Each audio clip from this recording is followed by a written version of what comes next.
కనురెప్పలని ఆర్పినట్లుగా పెదములని కదిలించినట్లుగా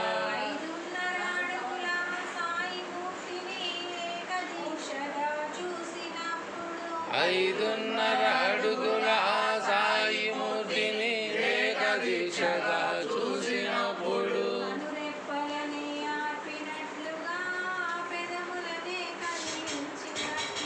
కనురెప్పలని ఆర్పినట్లుగా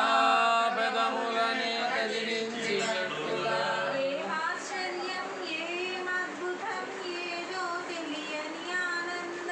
ఏమాశ్చర్యం ఏమద్భుతం ఏదో తెలియని ఆనందం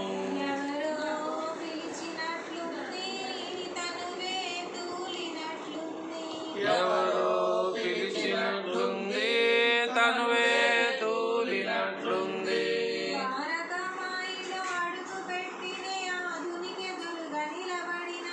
ద్వారకా